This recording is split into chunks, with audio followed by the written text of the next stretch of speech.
आज हम पढ़ेंगे क्लास 10th का अध्याय नंबर 2 वास्तविक संख्याएं। अध्याय 2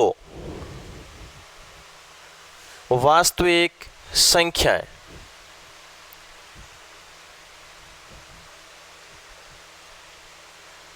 इंग्लिश में इनको कहते हैं रियल नंबर्स।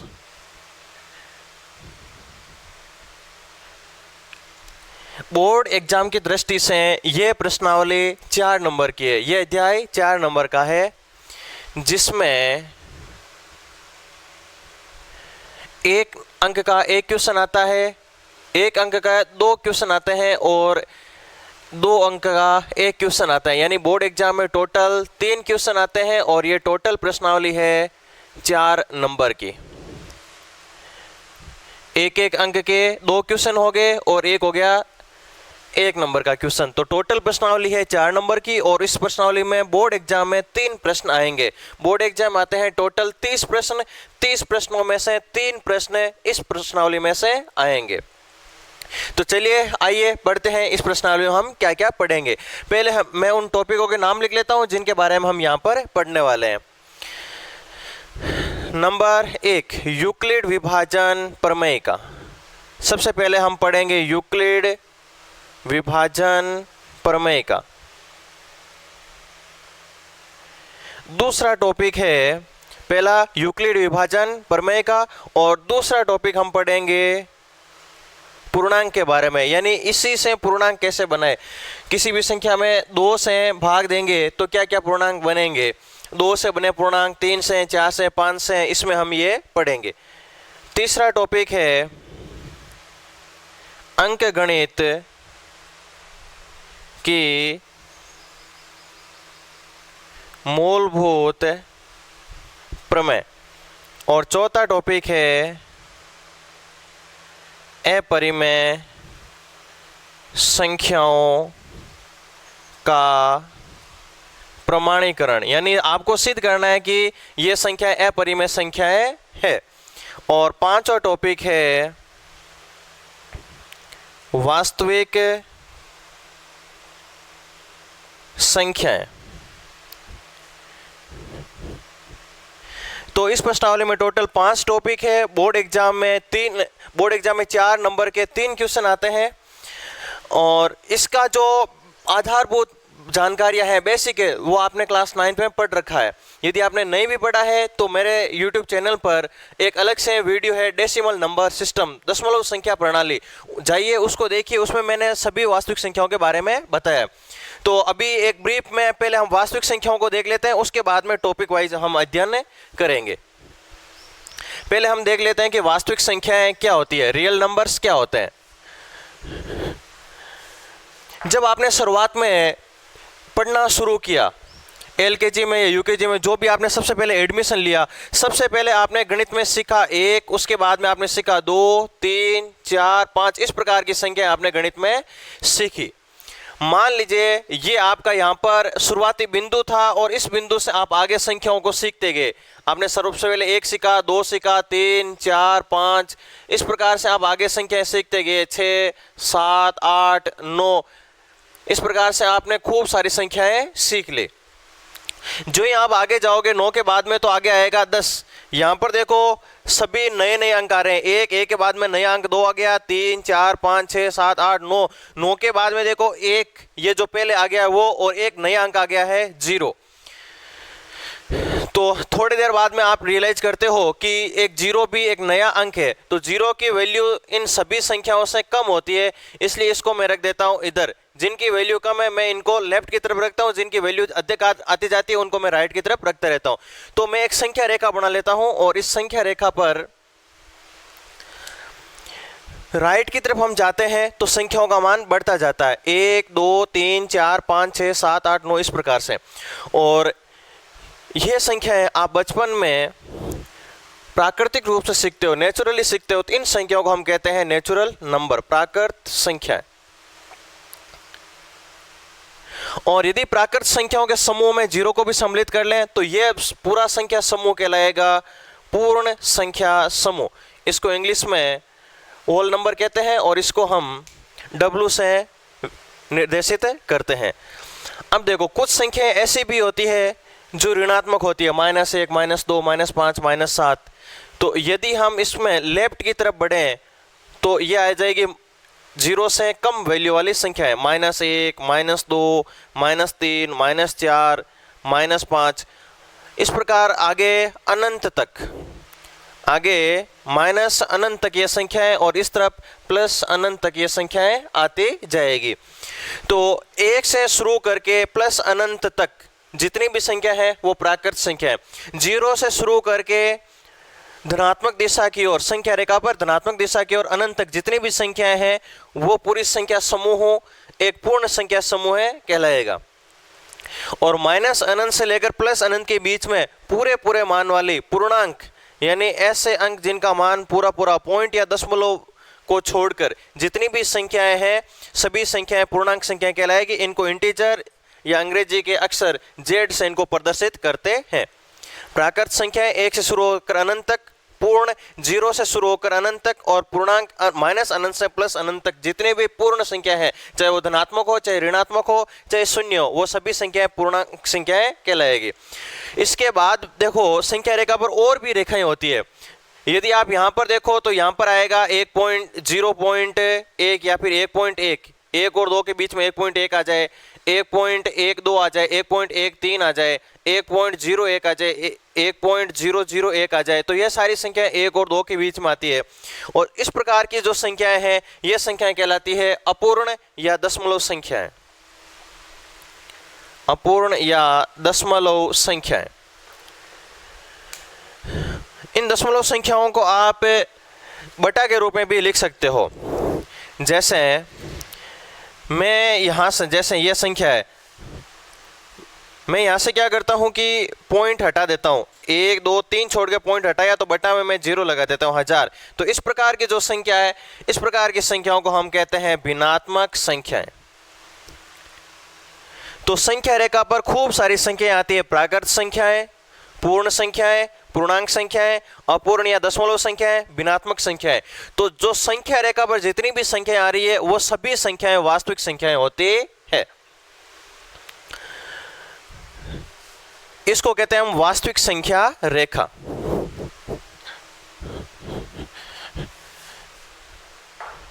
देखिए वास्तविक संख्याएं, वास्तविक संख्याएं बड़े रूप में 2 प्रकार की होती है। एक तो होती है परिमेय संख्याएं और एक होती है अपरिमेय संख्याएं। अभी तक अपन ने जो पढ़ी थी वो सभी परिमेय संख्याएं थी। कौन कौन सी?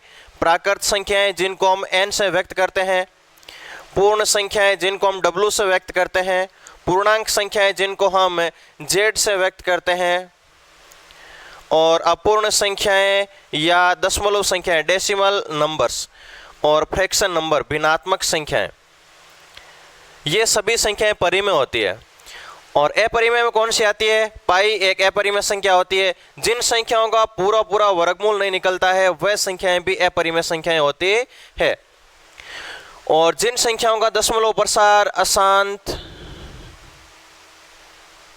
अनावर्ती हो वो संख्याएं भी अपरिमेय संख्याएं होती है। अब इसकी परिभाषा आपने 9th क्लास में पढ़ी है। ऐसी संख्याएं जिन्हें हम p बटा q रूप में लिख सकते हैं तथा जहां पर p व q दोनों पूर्णांक व q नॉट इक्वल टू 0 हो परिमेय संख्याएं कहलाएगी। यानी ऐसी कोई सी भी संख्या जो p बटा q रूप में लिखी जा सकती है वो परिमेय होती है, और ऐसी कोई सी भी संख्या जो p बटा q रूप में नहीं लिखी जा सकती वो होती है अपरिमेय। जिन संख्याओं का पूरा पूरा वर्गमूल, घनमूल, चतुर्थ मूल या nवां मूल पूरा पूरा निकलता है वो सभी संख्याएं परिमेय। भिन्नात्मक, अपूर्ण, पूर्णांक, पूर्ण, प्राकृत ये सब परिमेय। जिन संख्याओं का पूरा पूरा वर्गमूल, घनमूल, चतुर्थ मूल या nवां मूल पूरा पूरा नहीं निकलता है, यानी उनका मान अशांत अनावर्ती रूप में आता है, वे सभी संख्याएं अपरिमेय संख्याएं होती है। तो ये थी अपनी वास्तविक संख्याएं। अब हम पढ़ते हैं अपना टॉपिक नंबर 1, यूक्लिड विभाजन प्रमेय का। यूक्लिड विभाजन प्रमेय का। अब ये यूक्लिड विभाजन प्रमेय क्या है ये देखिए। यूक्लिड नाम के गणितज्ञ थे, उन्होंने इस प्रमेय को दिया था, इसलिए इसको कहते हैं यूक्लिड विभाजन प्रमेय का। विभाजन का मतलब समझ गए होंगे, ये भाग से संबंधित है, संख्याओं को विभाजित करने से संबंधित है। यूक्लिड ने दी थी और विभाजन का मतलब भाग से संबंधित है, और प्रमेय का मतलब होता है एक इस प्रकार का कथन जो उससे संबंधित हर एक समस्या पर समान रूप से लागू होता है।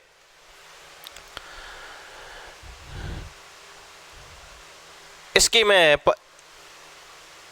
कथन लिखता हूं इस प्रमेय का कि नहीं दिए गए दो धनात्मक पूर्णांकों ए व बी के लिए जिसमें ए ग्रेटर देन बी है, कि नहीं दिए गए दो धनात्मक पूर्णांकों ए व बी के लिए ए में बी का भाग देने पर ए में बी का भाग देने पर दो अद्वितीय संख्याएं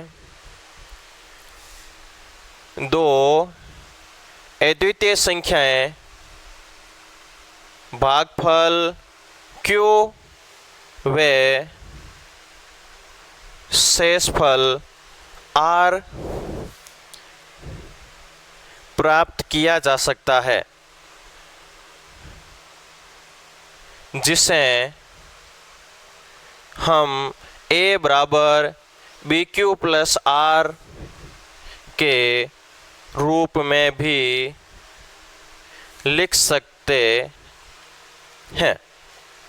यह है यूक्लिड विभाजन प्रमेय का कि नहीं दिए गए दो धनात्मक पूर्णांकों, यानी आपको दो धनात्मक पूर्णांक दिए रहेंगे ए व बी। अब पूर्णांक क्या होते हैं तुरंत मैंने अभी बताया था। पूर्णांक धनात्मक पूर्णांक कौन से होंगे?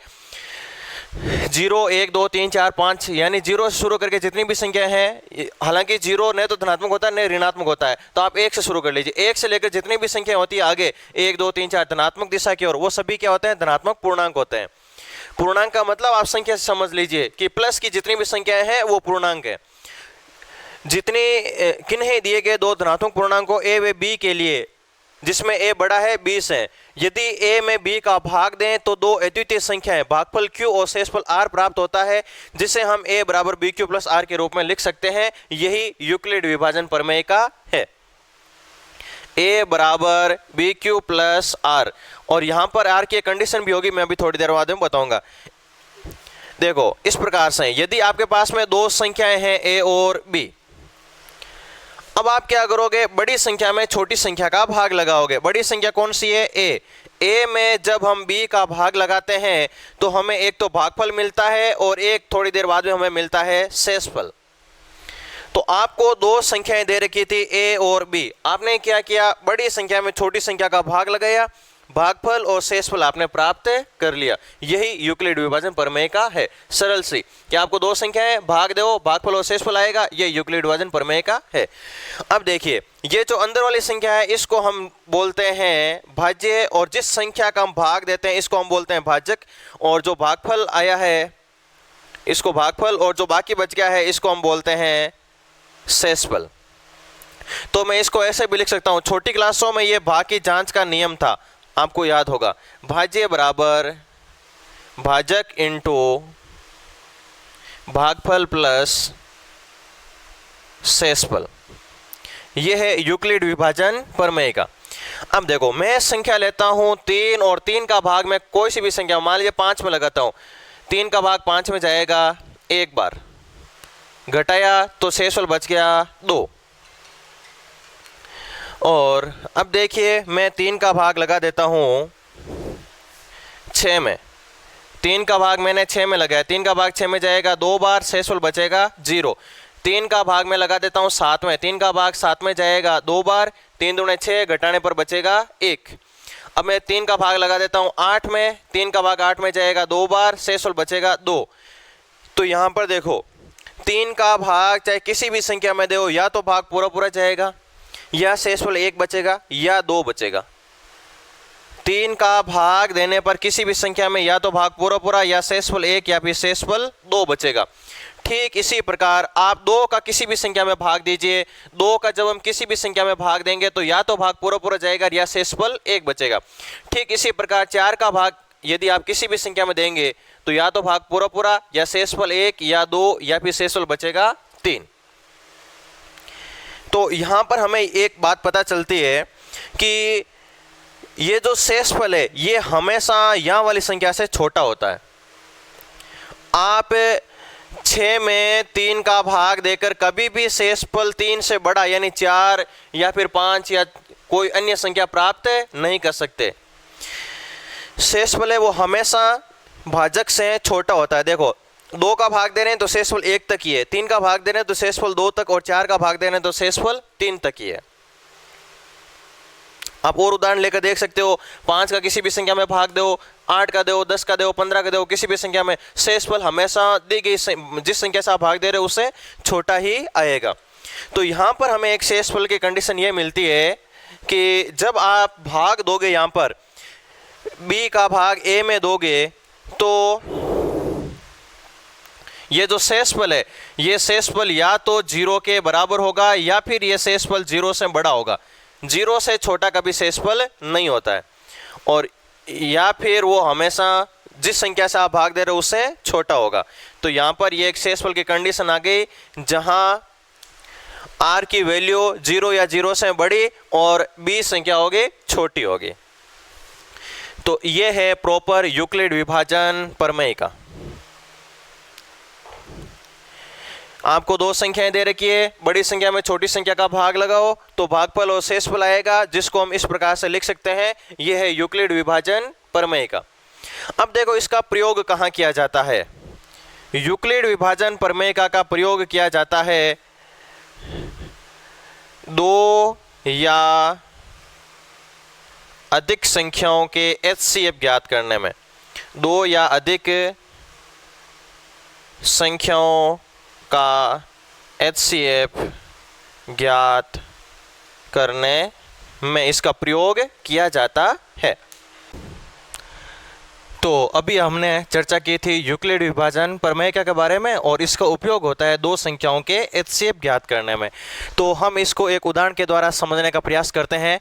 मैं एक उदाहरण ले लेता हूँ 81 और 237। अपनी पाठ्य पुस्तक में ये उदाहरण नंबर 1 है। अपनी किताब खोलिए और उसमें देखिए उदाहरण नंबर 1।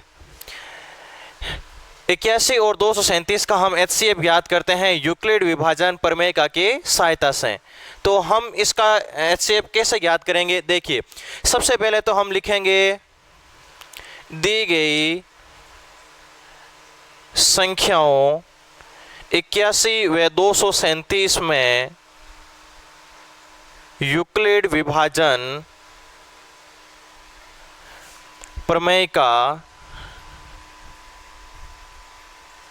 लागू करने पर। दी गई संख्याओं 81 व 237 में यूक्लिड विभाजन प्रमेय का लागू करने पर। अब लिखेंगे हम यूक्लिड विभाजन प्रमेय का है क्या। यूक्लिड विभाजन प्रमेय का होती है a बराबर बी क्यू प्लस आर, और जहां पर r की मैंने आपको कंडीशन बताई थी, r की कंडीशन होती है 0 या 0 से बड़ी जबकि b से छोटी। अब हम यहाँ पर विभिन्न चरणों में इस प्रश्न को हल करेंगे। मैं लेता हूँ चरण फर्स्ट। चरण फर्स्ट में हम ये पहले देखेंगे कि कौन सी संख्या बड़ी है। बड़ी संख्या को मैंने आपको पहले बताया था हम a मानेंगे और छोटी संख्या को हम मानेंगे b। उसके बाद में यहाँ पर साइड में आप रफ में 237 में यानी बड़ी संख्या में छोटी संख्या का भाग लगाओगे। अब देखो 81 का भाग लगाना हमें 237 में। जब भी कभी भाग लगाना हो आप आइडिया लगा लो। 8 का भाग लगाओ 23 में, 8 का भाग 23 में जाता है 2 बार, तो 81 का भाग 237 में जाएगा 2 बार। तो मैंने भाग दे दिया 2 बार, 81 का डबल हो जाएगा 162। 237 में से 162 घटाओ, 7 में से 2 घटाएंगे तो 5, और 13 में से 6 घटाएंगे तो हो जाएंगे 7। तो हमने क्या किया, चरण फर्स्ट में 237 a बराबर a का मान है 237, जो अंदर की संख्या वो a और जिस संख्या का भाग दे रहे हो वो संख्या है b। तो a बराबर यानी 237 बराबर b इंटू क्यू। b का मान है 81, 81 इंटू क्यू। क्यू यानी भागफल, भागफल आया है 2 और प्लस में शेषफल, शेषफल आया यहाँ पर 75। तो यहाँ पर देखो r का मान 0 नहीं है, यहाँ पर शेषफल 0 नहीं है। यह प्रक्रिया तब तक चलेगी जब तक कि शेषफल 0 नहीं हो जाए। तो यहाँ पर अभी अपने शेषफल 0 नहीं है। अब हम क्या करेंगे, 75 का भाग लगाएंगे 81 में। 75 का भाग 81 में जाएगा एक बार और शेषफल बचेगा 6। जब शेषफल 0 नहीं है तब अगला चरण आ जाएगा, तब चरण सेकंड। चरण सेकंड में देखो कौन सी संख्या बड़ी और कौन सी छोटी, 81 बड़ा और 75 छोटा। तो 81 बड़ा और 75 हो जाएगा छोटा। यहाँ पर देखिए 81 बराबर 75 इंटू ए बराबर ये बड़ी संख्या a और छोटी संख्या b, a बराबर b इंटू q और प्लस में r। q का मतलब भागफल और r का मतलब शेषफल, यानी 1 प्लस शेषफल है 0। हम लिखेंगे यहाँ r नॉट इक्वल टू 0, तब अगला चरण आ जाएगा, तब चरण थर्ड।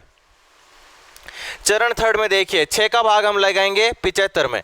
6 का भाग 75 में लगाइए, 6 का भाग 7 में जाएगा एक बार, घटाएंगे तो 1 और 5 15, 6 का भाग 15 में जाएगा 2 बार, ये आगे 12, घटाएंगे तो बचेगा 3। चरण थर्ड में देखो कौन बड़ा और कौन छोटा, 75 बड़ा और 6 छोटा। तो 75 बड़ा और 6 छोटा, इस प्रकार लिख दिया। अब हम लिखेंगे 75 बराबर 6 इंटू 6 का भाग 75 में कितनी बार गया, 12 बार, और शेषफल कितना बच गया, शेषफल बच गया 3।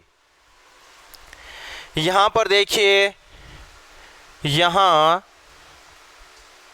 r नॉट इक्वल टू 0, यहां पर भी देखो शेषफल 0 नहीं आया है, तब आएगा अगला चरण, तब आ जाएगा चरण 1 2 3 के बाद में चरण 4। चरण 4 में देखिए हम क्या लेंगे, 3 का भाग लगाएंगे 6 में। तो चरण 4 में 6 बड़ा और 3 है छोटा। तो यहां पर आ जाएगा 6 बराबर 3 इंटू 3 का भाग 6 में जाएगा 2 बार और शेषफल बचेगा 0। भाग गया 2 और शेषफल बच गया 0। हम लिखेंगे यहां r बराबर 0, तब b बराबर b की वैल्यू यहां पर क्या है, यहां पर 6। तो b बराबर ये है a और ये है b। लास्ट में किसका भाग दिया तब शेषफल 0 आया, लास्ट में हमने 3 का भाग दिया तो इन संख्याओं का HCF आ गया 3। यानी शेषफल को 0 कौन करता है, लास्ट में वही संख्या HCF होती है। तब b बराबर 3 ही HCF होगा। अतः HCF किसका, 81 और 237 का, 81 और 237 का HCF होगा 3। इस प्रकार से हम यूक्लिड विभाजन प्रमेय का उपयोग किन्हीं भी दो संख्याओं के HCF ज्ञात करने में करते हैं। आपके पास में दो संख्याएं हैं, बड़ी संख्या में आप छोटी संख्या का भाग लगाइए, भागफल और शेषफल प्राप्त होगा। जो शेषफल है उसको नया भाजक बना लीजिए और जो भाजक था उसको भाज्य बना लीजिए। 75 का भाग 81 में देंगे, शेषफल 6 बचा, 6 का भाग 75 में देंगे, शेषफल बचा 3 का भाग 6 में देंगे, शेषफल बचा 0। तो लास्ट में 3 का भाग दिया तो शेषफल 0 हो गया। तो इन संख्याओं का HCF आ गया 3। तो इस प्रकार से आपको ये प्रश्न करने होते हैं। ठीक इसी प्रकार आपकी किताब में प्रश्नावली 2.1 क्वेश्चन नंबर 4 में आपको 5-6 पॉइंट दे रखे हैं। उन सभी 6 पॉइंटों को ठीक इसी तरीके से आप हल करोगे। ये आपका आज का होमवर्क रहेगा।